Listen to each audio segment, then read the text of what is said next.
they just don't want to do it. It's easier just to jab, jab, jab. So, Well, and funny enough, I mean, not funny, but my dog actually gets allergy reaction to swelling to the rabies vaccine. Um, and so they told me like I have to give him Benadryl before bullshit. and Bullshit. then I'm take sorry. that's how bad like that's crazy No, to me. you Like I need was to like, fight. You need to yeah, and I'm fight. like, They so can give you an exemption.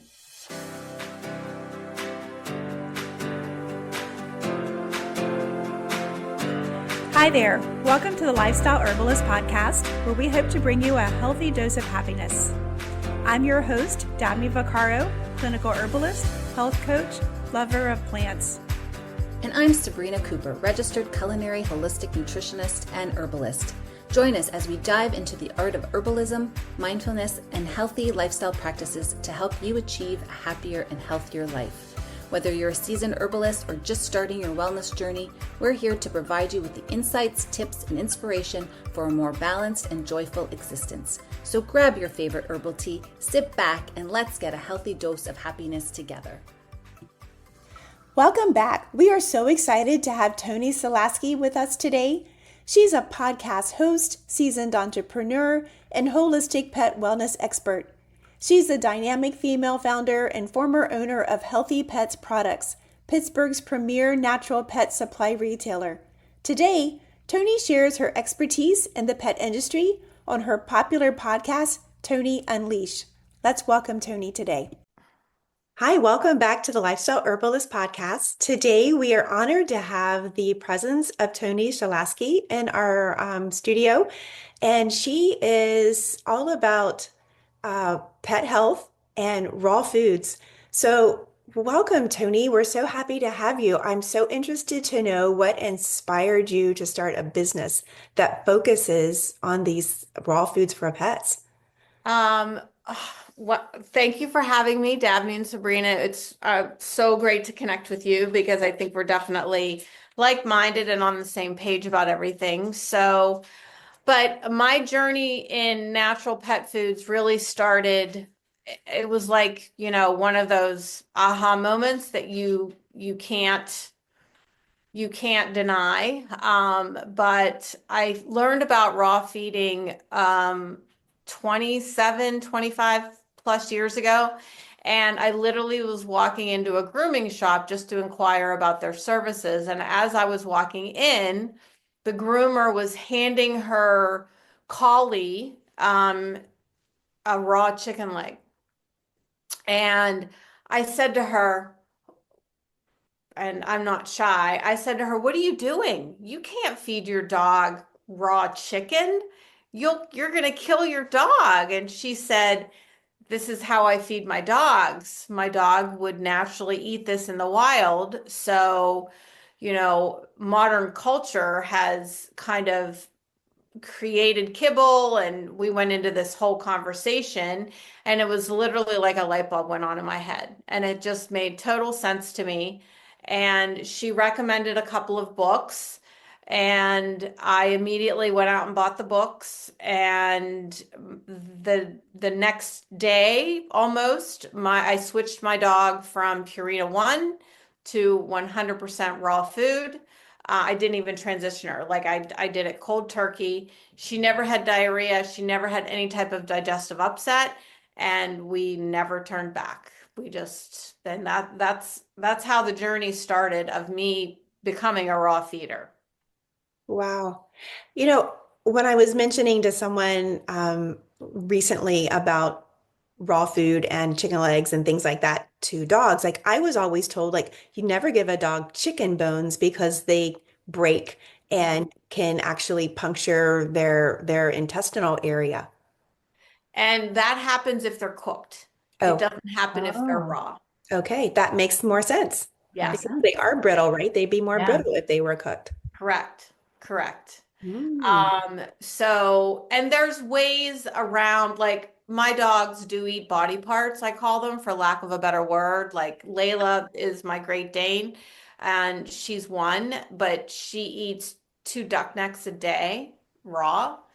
So, and I'm probably going to get more into looking into backs and things for her, like frames of chickens and all that kind of stuff, because she really seems to be more of a primal eater. But there are commercial foods available that are ground formulas. So that's meat, bone, and organ already completely finely ground. Some of the companies add like 5 to 10% fruits and vegetables, usually organic. Couple of natural supplements in there like Bragg's apple cider vinegar and good stuff like that. So for people that don't want to do like the body part model, you don't have to. I mean, you literally thaw and serve. I mean, they make it easy for you. The formulas are in tiny little bites. The formulas are in 8-ounce patties, 2-ounce patties. All the companies do some different things, but it's not hard. It's not, and their bodies just do so much better on it. It's amazing. So before we get into like size, mounts, things like that for people, just in case they want to get started, which we'll touch upon, how do you approach people that are kind of hesitant, or the naysayers, or let's say the critics, like you're not critics, I would say call yourself a Yeah. critic at the beginning, when they're like judgment about raw food, especially what you're doing, and the risks that potentially could come from it, or if any, if they are like, oh my gosh, the Yeah. bacteria content, or it's going to cause them gut dysbiosis, or whatever it is. Mhm. How do you approach that conversation? Yeah, that's a great question. And I don't push it on people. I just encourage the more fresh food you can add to a dog's diet and cat's diet, the healthier they're going to be. So as so right now, and even changing their kibble, like changing your kibble from Hill Science Diet or Beneful, Kibbles and Bits, some of the Purinas to a better kibble is also something I'll go into with people that are hesitant about the raw food. And then, reducing that kibble load at least by 20% because kibble is so highly processed that if we reduce that kibble load, we reduce the inflammation load. So if you add in fresh food, even if it's canned food, dehydrated, freeze dried, there's so many options. People are usually shocked to hear me say that it's okay to feed table scraps. You just have to do it the right way. You can do fresh foods that you're cooking in your own kitchen without heavy spices or anything like that. Keep any of those scraps from plates in a separate container and then just incorporate it with the meal when you feed the kibble. That's still fresh food. And then as far as the bacteria in raw food, yes, there's bacteria in raw food. Dogs' digestive systems and cats' digestive systems are so much more acidic than ours are that they can ingest salmonella and E. coli and pass it and not get sick. I've literally seen my dogs bury bones and 2 weeks later dig them up and eat them and not be sick. So, that being said, it's still a concern. So most of the commercial foods now go through an HPP processing. And what that is high pressure pasteurization. And a lot of our human food is HPP'd as well. So if you see like the avocado or the guacamoles in the grocery store that are tightly sealed, a lot of that stuff is, or sometimes it's called cold pressure pasteurized. Like our juices are cold pressure pasteurized that you see in the Whole Foods market. A lot of the coconut waters, now you'll notice when you turn the bottle around, you'll see cold pressure pasteurized. So that's what they do to raw food. Not all the companies do it, but a lot of the companies do it. And there are two companies that use fermentation to control the bacteria within their raw formulas. So that's next level as far as, because core raw feeders are kind of against the pasteurizing of the products. Yeah. So, Right. Did that answer your Yeah, question? yeah, I answered it. It was Yeah. just, it's interesting you say that. And I was like going back to like you saying about that, the primal, feeding off of the land kind of thing, animals and things like that. My husband and I were just in, where were we? No, anyway, doesn't matter where we were, but we were on an island. And Yeah. I drew a blank. And we saw a dog that was just a wild dog on the side of the road. And as we were driving up, he was walking into the road and we saw that there was like a roadkill. And the dog literally, we slowed down so that the dog could grab the roadkill and drag it off to the side and started eating the roadkill. I know this might be a little too graphic for our listeners, but it was interesting to see that these dogs, and we actually said what you're saying is that a lot of these dogs get adopted because they're like, they want to, people here want to save these dogs from their environment because, they're rescues or whatever. And they bring them here, and then all we do is feed them kibble. Yep. Right? We don't give them the diet that they're used to. So it's sort of the same what you're saying, and I think we're the same type of person. I mean, I remember you saying when we like had a meeting with you before, it was like, why would we feed our dogs something that we wouldn't, we feed ourselves healthy. Why don't we feed our dogs healthy foods and things like that? So I think it's just the awareness, and we're glad that you're here to dispel the myths and talk to us a little bit more and enlighten us about like the challenges that you might face with raw foods, or how to ensure that it's safe, that kind of thing. So yeah, you're answering our questions. Yeah. Great. Yeah. What are some health conditions that you've seen improve with this raw diet? Everything. There's kind of a joke in the raw feeding community that it'll cure anything but insanity. So Mm. no, I've seen it. It creates fresh breath, cleaner teeth. They drink less water because there's moisture in their food. So they urinate less. They poop less because there's no fillers. Their bodies are using everything they are eating and digesting. So, my Great Dane, not to be too graphic as well, but normally Great Dane poops are like, because a Great Dane would eat 8 cups of kibble a day. Imagine 8 cups. Yeah. So normally their poops are massive. And my dog's poop is like the size of a lab. Wow. It's just unbelievable. And my 40-pound cattle dog, his poop you could compare to a dachshund that's on kibble. I Wow. mean, it's like Tootsie Rolls. Wow. Yeah. So, So their coats are shinier, their coats are softer, there's zero skin issues, there's zero scratching and itching. Their body type is more muscular and lean. Their vitality is different. They don't have weepy eyes. You know how when a human goes from processed food and cleans up their diet and starts using better cleaning products at home and goes through a whole transformation, you know how you see the difference in their eyes and their face and their just energy? Their Like, vitality is higher. yes. The same thing happens with dogs and cats. You just see it. You just see it. And they're not as spastic. Like we see so much anxiety and separation anxiety and hyperactivity in dogs and behavioral issues in dogs, so much more than we used to. And the kibble she likes to make an appearance all the time. Um, she likes to steal the show. She just made me lose my train of thought. For those of you, because we don't have video, Tony's Great Dane just decided she or he wants to be in the show as well. Layla.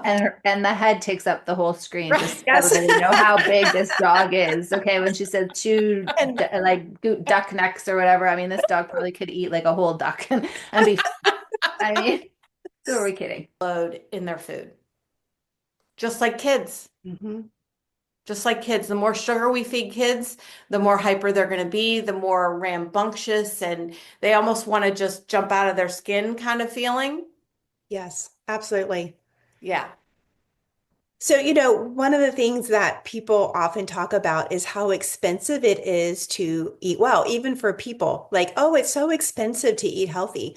Yeah. And my rebuttal is, well, there aren't not everything that's healthy is subsidized. Things are subsidized to make it affordable, but you have to look at, okay, why is it subsidized? Is it who's behind the backing of that? But the other thing is I challenge them is, and this is something my daughter said to me once, and I'll never forget, you're either going to pay the farmer or you're going to pay the doctor. And Hmm. so even though it might seemingly add more to the grocery list, like, how much money are you going to save by just staying healthy, not going to the doctor, not taking your pet to the vet, not having all of the steroids and the constant issues, and just just the quality of life? Like, what's that worth? I know. I know. And I say the same thing. You're either going to pay the vet Great. or you're going to put the money into the food. Hmm. Um, and every dollar, I also say, is a vote. So do you want to vote for the farmer or do you want to vote for the pharmaceutical company? Oh, I like that too. That's good. So, and a lot of dogs are on medication. There's one in particular called Apoquel, and it's for allergies and itching because these dogs just itch constantly. And Apoquel is $1 a day Wow. Wow. for the average size. So that's a lot of money. It is. That's a lot of money. It- So if you put that into food, then you're just going to have a healthier animal and you're going to spend less money at the vet. A lot of veterinary practices are corporately owned too. So the corporately owned ones, it's actually most of them almost, there's an agenda behind it. You know what I mean? They're not uh, vets, the ones that are corporately owned, they have quotas they have to meet. They have quotas on how many prescriptions they write, how much prescription food they're selling. And, they're trying to increase that well check from 1 year to 6 months. And Wow. I go to the vet like every 3 years just for blood work. Hmm. That's amazing. That was There's one of the something questions. wrong. Yeah, like it was a question that, how do you deal with the pushback from veterinarians? Like I just actually went in for my dog's checkup and it was the whole discussion about rabies, in fact, all that kind of stuff. And I was like, well, does he have to have it? Well, no, but then he has to get a titer and they have to send the titer and da da da. And they make it so difficult that you They almost do. have to cave into it because then I also face like the licensing of my dog. And then they're like, well, if you don't have rabies, then you're going to get a fine because you're not paying for the license. And I'm like, but they're like, well, it's only a $25 donation. But I'm like, I know, but if I don't want to do that to my dog, then why should I have to do it? I mean, I have a prime story when my dog was 18, they were making me give him his rabies. He doesn't go anywhere. He doesn't leave the house. He's like pretty much on his last leg, like, and I had to spend the money for a vet fee and and I didn't want to do it, and I should have stood ground, but That's he's the thing. fortunate for It's the situation, right? And yeah. yeah. And the tick medication and this medication ends up being like $500 when I could have put $500 into food. But then it's like, Yeah.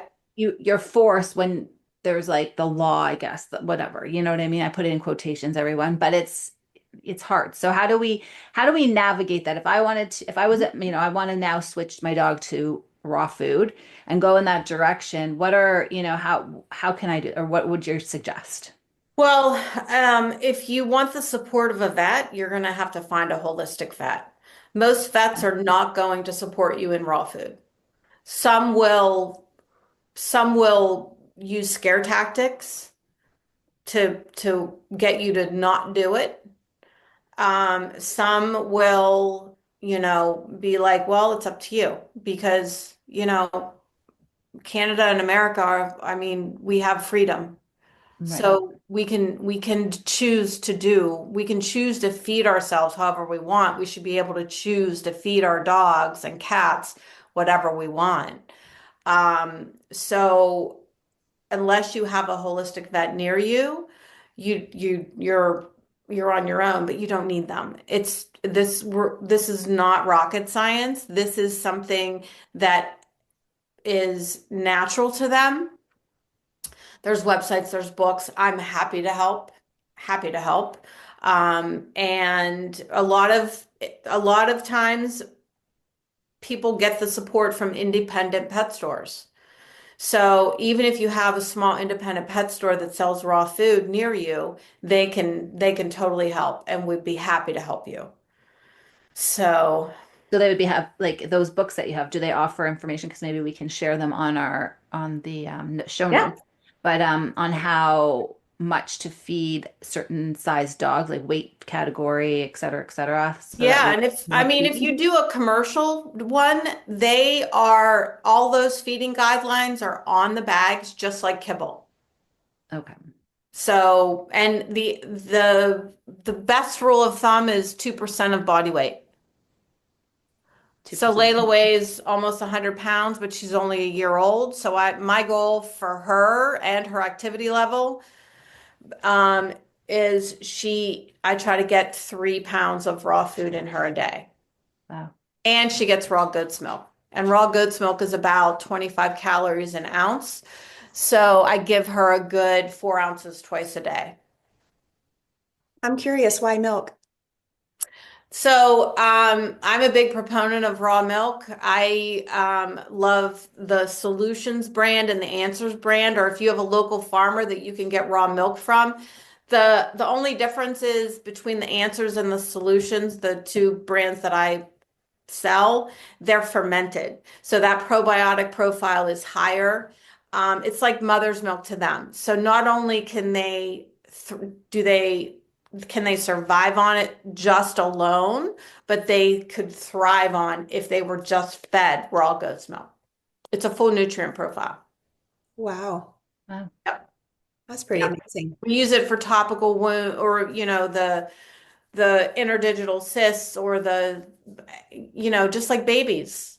Like my store manager in Florida, she just had a baby and the baby had a little bit of a eye infection. She put breast milk on it. Oh yeah. Totally, Hmm. I mean, we just have to get back to the way we know how to do things. We are so manipulated by marketing. We have no idea. We don't we just we Well, have no it's become the new normal. yeah. People don't know Yeah. how to forage. We have gotten so far away from the Yeah. holistic practices that, you know, that was created for us for our use. Yeah. Um, we've been sold a bill of goods that is not necessarily um, helping us in our health journey. It's actually keeping us dependent on Yep. going to the doctor to refill our prescriptions. And then we have the cascade of, issues that come with prescription use. And when you were talking about, this dog, the medication for this pet that, you know, for allergies, like it's going to have other side effects. And so, Mhm. you know, Mhm. it's probably going to lessen the lifeline of the pet because of these issues, because everything has to be synthesized through the liver.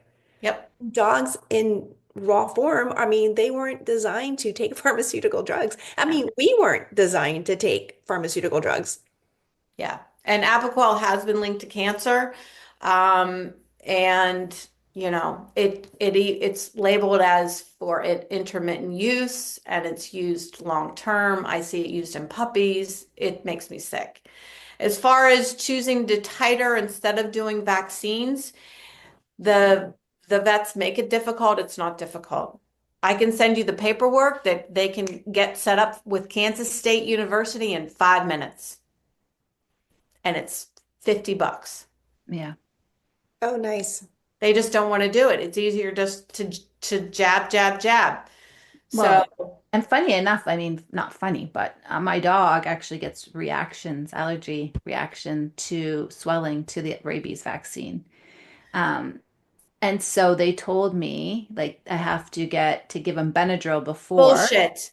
and Bullshit. then I'm take sorry. that's how bad, like, but that's crazy No, to me. you Like I need was to like, fight. You need to yeah, and I'm fight. like, They so can give you an exemption. and then the license place was like, well, if you haven't got it to us, maybe you're so I was like, I'm just gonna tell them that my dog just moved away and he doesn't live in the area anymore. And then I'll be like set free from that too. So, Yes. I feel like it's a sign, and I know I mentioned to you before, even my other dog with pancreatic cancer, it wasn't a raw food diet, but I was doing cooked food for him, Uh-huh. meats and whatever.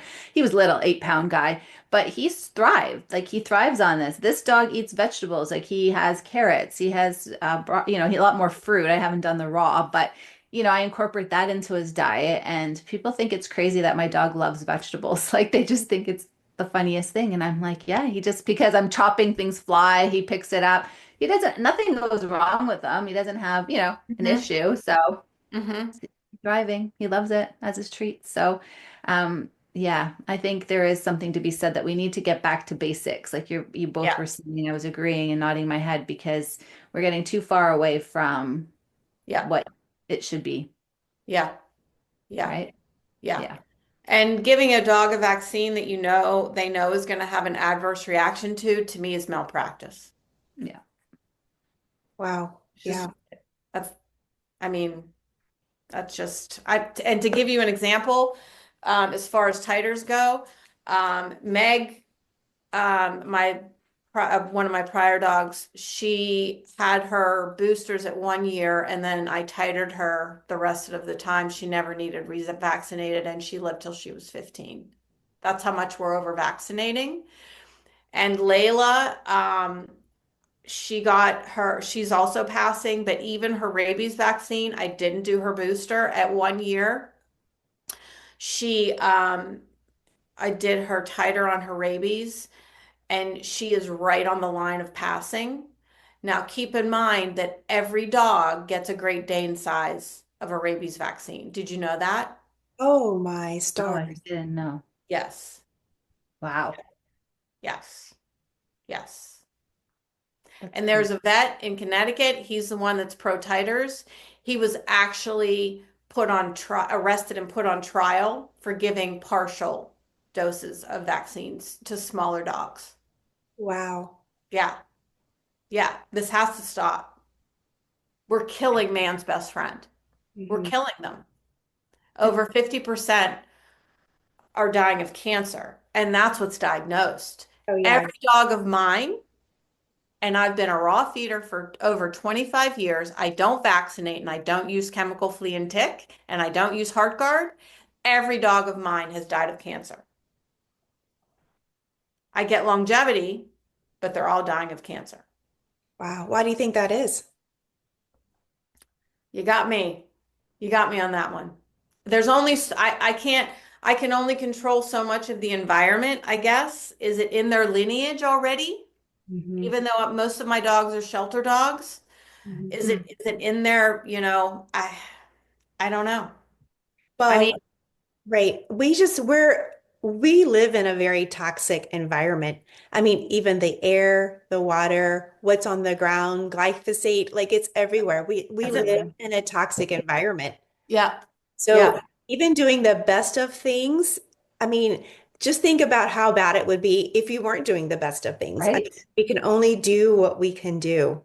hmm Well, it's yeah, water even. Like it's like drink water, but what's in our water? yeah, Like we're told to drink water, but then we don't know, and yeah. that also is crazy. I was even saying to my husband the other day, I was like, a lot of people are coffee drinkers. I'm like, but then the beans probably have like pesticide, and then they're heating up the beans, and then they're grinding them, and then the water. So there's like a double dose of stuff that they're ingesting, and it's toxic, and you know what I mean? So I was like, if you really go down to it, and my dad even gets mad. Like he's like, why do you take your dog? But this was when our had first dog. He's like, why did you take the dog to the vet and this and this and this? He's like, you're spending money. He's like, we used to have a dog. We just let it run in the field. It would eat whatever. It'd be fine. It lasted whatever, and it died when it died. That's just life. You know what I mean? Like he's like, Yes. that's the And your longevity. dad's Take a dog to right. the vet. It might only have 5 years anyway. So why are you? And then they go and do surgery and you do this and you do that. He's like, it's he's like, let the dogs live. Like that's their Yes. life, you don't. Yes. True. Your dad's right. And so if my parents were alive today, they'd be almost 100 or 100. And when I told them I was found out about this raw food and I was going to start feeding raw food and then do the stores it didn't faze them. It did not faze them one bit. they were like, well, yeah, that's Right. what a dog would eat. Yeah. So, yeah. Wow. Well, Yeah. I want to talk a little bit about the flea and tick, Sure. because we are coming up to spring and then summer, and then this is when we're kind of feeling like, oh, I gotta start treating my pet for flea and tick because it's the season. How do we navigate that? So this is another tough one that is, I feel, a personal journey, because so many people are terrified of Lyme disease, and as they should be. I have Lyme disease, so I know what it feels like. Um, but the core, the healthier we are at our core, the more we can manage any disease that we end up getting, bacteria, whatever. So, the oral flea and ticks, you are feeding herbicides and insecticides, right? So then there's the topicals. The topicals you put between the shoulder blades, and that spreads throughout the skin. The skin is our biggest organ, right? Yes. Um, so there are a lot of natural options. You have to stay on top of it. And you have to use more than one modality if you go natural. So, Layla, come here. So one of the things that I do is, of course, she's not going to come when I want her to come. Um, I have on my dog's collars it's called a tickless tag, and it emits an ultrasonic wave that repels bugs. Oh, nice. So it's not 100% and doesn't claim to be 100%. So using something like that, using an internal like garlic, and garlic is not toxic for dogs. Garlic is only toxic if fed in a massive amount at one time. So that garlic gets in their bloodstream. It boosts their immune system just like it does for us, and it helps them to emit an odor that we can't smell, but bugs can smell, and helps to naturally repel bugs. There's also powders you can add to food. There's a couple herbal ones that I really like. And then use an herbal spray or an herbal collar. And then you always should have a flea comb and a tick comb and things that are designed to, like, I love the tick key and the tick twister. You should have one of each, depending on where. I mean, I'll be honest, my dogs get ticks. So, Yeah. They're getting bad too, and they're getting worse. yeah. My That's, dogs had never experienced ticks, and last year it was like this one had a couple ticks, and I had like they didn't penetrate, but they were on his fur, and yeah. like noticed them because we're always massaging him and rubbing him, and they were like, "Oh, what is that?" So we gotta just be more mindful. Yeah. Yeah. Yeah. It's a tough one because that's where especially I think people go, oh, it's just easy. I'll just give them the pill and then I'm done with Right. it. Right. That's I think a lot of ways that the veterinarians get us that way too, right? Mhm. Like it's just like, oh, just give them the dose and Mhm. you'll be on your way. Yep. Next guard, here you go. Exactly. So it's Right. easy for them and easy money for them. I hate to say it. I'm not saying they're unethical people, but No, but it's the system. Right. It's how they were trained. It's the same thing with doctors, our primary care doctors. Like they are taught to write prescriptions. They're not taught to get to the root of the problems. We only manage symptoms. And Right. it's not their fault. It's just how our system is set up and how the education is. Um, it's Sadly, it's just where we are. and it's interesting because I'm in That's one it. area and we had 5 girls at the office. There's 3 different vets.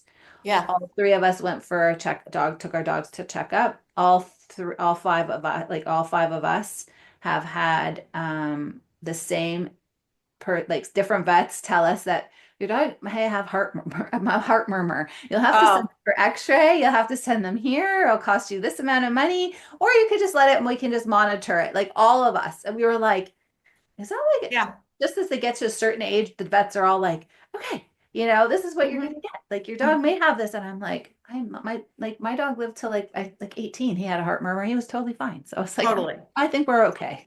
We'll just If it's monitor above, it.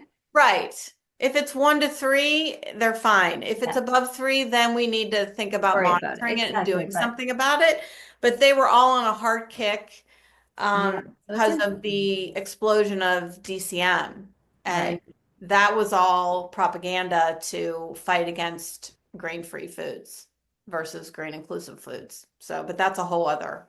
Yeah, exactly. And but it's like getting to the root of things, and we don't have that. And so I think you're right, finding a holistic vet, working with them. I've gone to one, and they're great, and they're really patient, and they explain everything, and they sit with your dog. Well, this one sat with our dog, played with our Yeah. dog, got to know our dog before they actually did anything, and was just like, let me analyze. You don't have to tell me anything, and I'll tell you what I think. And I was like, okay, you know. So it was interesting without having a pre-notion of, oh, my dog is itchy or my dog is that. He kind of like did his whole assessment. So I really encourage people to go out there and speak to a holistic vet or try to find one. Yeah. Yeah. There's A not little- very many, but No. I don't think I have any in my area at all. I don't, not that I'm aware of. yeah. A little side note, Toni, I'd love to get your take on this. This week I had a patient, got my dental hygienist. So I had a patient in my chair who works for the government as as an independent contractor, and his company. We were talking about, well, I was just talking about like what has he been up to, like how's work going, and he let me know that there's this push, or what they're doing right now is the planes. They're sending pilots over states between like Maine and Florida, and they're dropping these little packets that smell like fish that has rabies vaccine hmm medicine in it, so that when the animal bites it, they get rabies. Because what they're trying to do is stop rabies from getting to hmm the West Coast. It's the rabies vaccine. My dog has eaten, they do it in our woods around here. Yeah. Yeah, in Pennsylvania. Yeah. And my dog's actually gotten one of them. And so, yeah. hmm Yeah. Yeah. And they always say, well, rabies is for the rabies vaccines we're protecting against humans. So, when was the last time you saw a rabid animal? Like, how often do you see wild animals anymore, period? With Right. all Well, and they normally, I mean, rabies Maybe. takes them out. Like they die. That's their cause. They die. Yeah. And they doesn't, and it goes fairly quickly. Like I don't think they are rabid for, months that they're going out and like, biting everything. I think, it takes them out pretty quickly. Yeah. They just use fear tactics. Same, just like the heart guard. So, when you go into the exam room at the vet and they have that cross section of the heart, have you Yes. ever seen that with all the wiggly worms in Yes. it? Yes. That is the advanced case. Hmm. So, because I don't do heartworm prevention either, there actually is an herbal one that I can get you the link to if you want to share it with Be your great. listeners. But you, unless you live in Florida or Texas where it's highly prevalent, you really don't need to do it. And you would notice the type of pet owners that are listening to your podcast, us, you would notice the signs of heartworm in your dog quickly enough to get them to the vet and get them treated. The prevention heart guard is not a prevention. It is actually the treatment in a low dose. Hmm. So they're treating before they actually get it. hmm Yep. Hmm. Yep. Interesting. You Yep. are very well versed I in. know you are. I was going to say, if Yeah. you could change one thing about the way people approach pet health today, what would it be?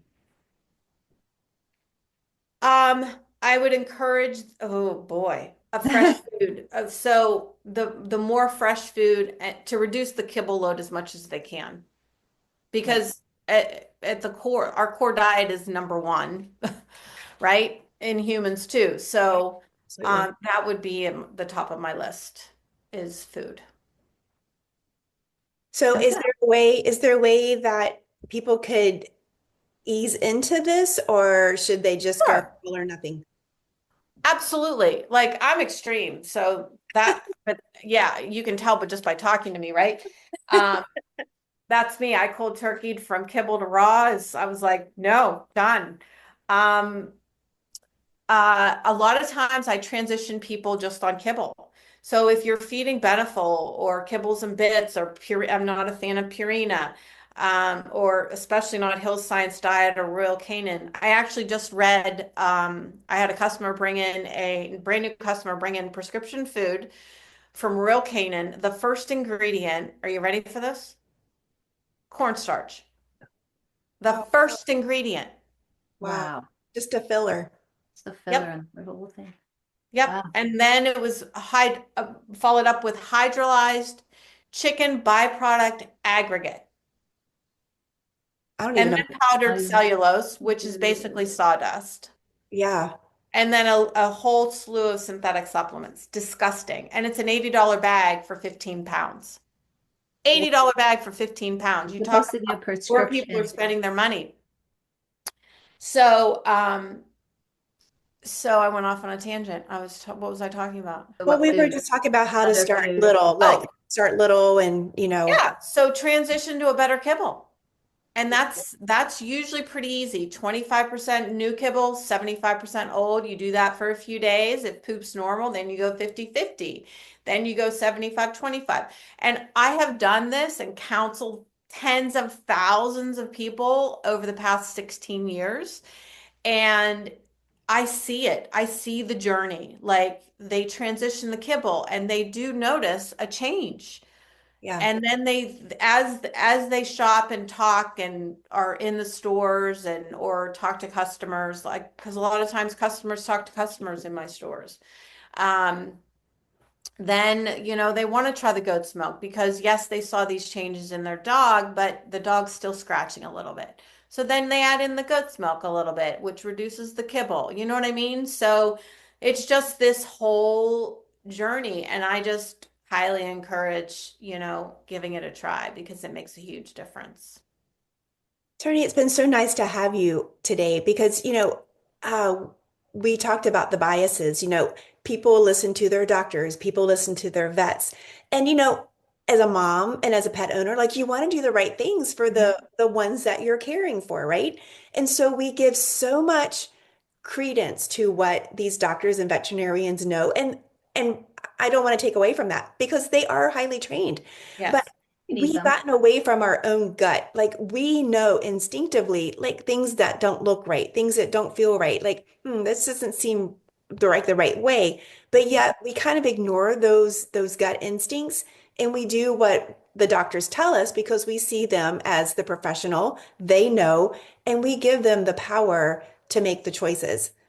And Yep. I'm so glad that you're here to debunk some of these things so that our listeners and our pet owners can make better choices for their pets and not have all of the guilt, I would say, of, not doing because, you live with a little bit of that guilt. Like, I don't know if I'm doing the right thing. Like, what happens if they get sick? And, then that way it's not my fault. Like sometimes I think we don't want to be blamed if something goes wrong, right? It's the vet's fault or it's the doctor's fault. They gave me the wrong medicine, you know? Yep. And you have to question everything. And we have to start thinking for ourselves more. We really do. Yeah. Well, So, This is yeah. really So informative. I'm sure our listeners will get a lot out of this conversation and look forward to linking them up with you if they have any questions or, they want to find out more about the food that, that you have, the foods that you provide, and any other information. yeah, I'm happy to help. I'm not quite there yet, but I will be most likely doing consulting for people as well. But I know people that already do it if they really want coached through the process.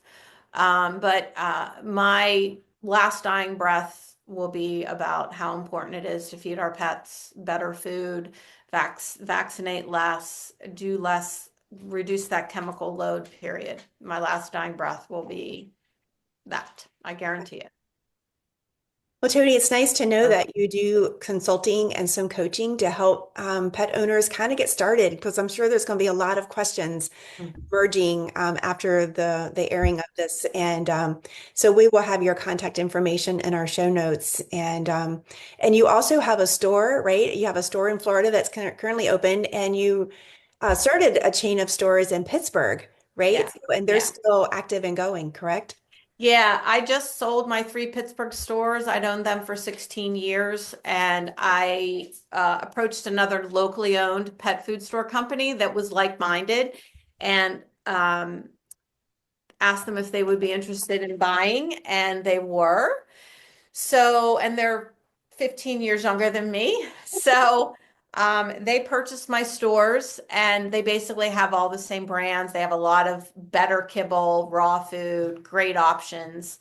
So that's within Pittsburgh. And then I do still have my Port Charlotte, Florida store. And I also highly encourage you to, wherever you are, to look for an independently owned pet food store, because we all speak the same language. Awesome. Great Wonderful. advice. Great. So if you're in the Pittsburgh area or in the Port Charles area, make sure you check out Tony's brainchild. Yeah. And my So, podcast is a great help for people that really want to learn more. It's all about what I just talked about. and we'll have that link also in the show notes. So yeah, Thank you. yeah. Thanks, Tony, so much. Thank you. I really appreciate it.